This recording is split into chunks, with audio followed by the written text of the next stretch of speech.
ನಮಸ್ಕಾರ, ನ್ಯೂಸ್ 26ಗೆ ಸ್ವಾಗತ. ಶಾಲೆಯಲ್ಲಿ ಕಿಡಿಗೇಡಿಗಳಿಂದ ಮಲಮೂತ್ರ ವಿಸರ್ಜನೆ, ಬೇಸತ್ತ ಶಿಕ್ಷಕರು ಮತ್ತು ಮಕ್ಕಳಿಂದ ಪ್ರತಿಭಟನೆ. ಯಾದಗಿರಿ ಜಿಲ್ಲೆಯ ಸುರಪುರ ತಾಲೂಕಿನ ಅಲ್ದಾಳ ಗ್ರಾಮದ ಸರ್ಕಾರಿ ಹಿರಿಯ ಪ್ರಾಥಮಿಕ ಶಾಲೆಯಲ್ಲಿ ರಾತ್ರಿ ವೇಳೆ ಕಿಡಿಗೇಡಿಗಳು ಶಾಲೆಯ ಬಾಗಿಲಲ್ಲಿ ಮೂತ್ರ ವಿಸರ್ಜನೆ ಮಾಡುವುದು, ಮದ್ಯಪಾನ ಸೇವನೆ ಮಾಡಿ ಬಾಟಲಿಗಳನ್ನು ಹೊಡೆಯುವುದು, ಗುಟ್ಕಾ ತಂಬಾಕು ಪ್ಯಾಕೆಟ್ಗಳನ್ನು ಎಸೆಯುವುದು ಈ ತರ ಮಾಡುವ ಮೂಲಕ ವಿಕೃತಿಯನ್ನ ಮೆರೆದಿದ್ದಾರೆ. ನಮ್ಮ ಶಾಲೆಯಲ್ಲಿ ದಿನಾಲು ಸಂಡಾಸು ಧೂಮಪಾನ ಮಾಡಿ ಉಗುಳ್ತಾರ್ರಿ, ಇಮ್ಮಲ್ ತಿಂದು ಉಗುಳಾದ್ರಿ, ವಾಂತಿ ಮಾಡಾದ್ರಿ. ನಮ್ಮ ಕ್ಲಾಸ್ ಕೇಳಕ್ಕೆ ಇಂಟ್ರೆಸ್ಟ್ ಇಲ್ಲ ರೀ, ಒಬ್ಬು ವಾಸನ ಹೊಡಿತದೆ.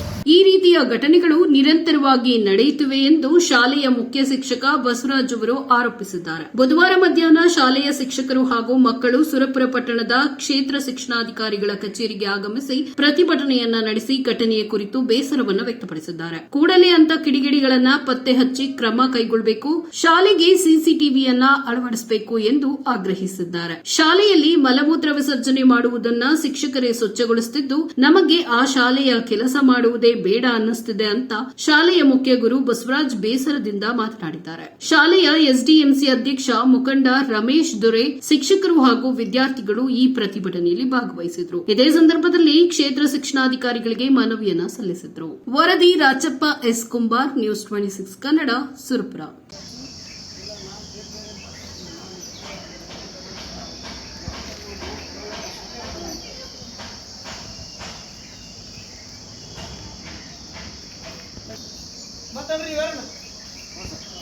ನನ್ನ ಹೆಸರು ಕಾವೇರಿ. ನನ್ನ ಹೆಸರು ನಿರ್ಮಲಾ. ತರಗತಿ 7ನೇ ತರಗತಿ. ಏನಾಗ್ತಿದೆಮ್ಮ ನಿಮ್ಮ ಶಾಲೆಯಲ್ಲಿ? ನಮ್ಮ ಶಾಲೆಯಲ್ಲಿ ದಿನಾಲು ಸಂಡಾಸು ಧೂಮಪಾನ ಮಾಡಿ ಉಗುಳ್ತಾರ್ರಿ. ಹಂಗೆ ಗ್ರಾಮ ಪಂಚಾಯತಿಗೂ ಹೋಗಿ ಬಂದಿವ್ರಿ, ಆದರೂ ನ್ಯಾಯ ದೊರಕಿಸ್ಕೊಡ್ಲಿಲ್ರಿ.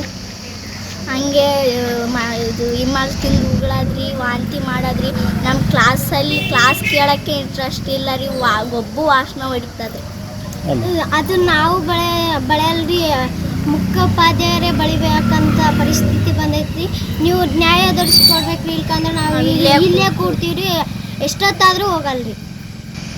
ಇದಾಗಿತ್ತು ಈ ಹೊತ್ತಿನ ವಿಶೇಷ. ಇನ್ನಷ್ಟು ಸುದ್ದಿಗಾಗಿ ನೋಡ್ತಾ ಇರಿ ನ್ಯೂಸ್ 26 ಕನ್ನಡ. ನಾವು ನಿಮ್ಮೊಂದಿಗೆ.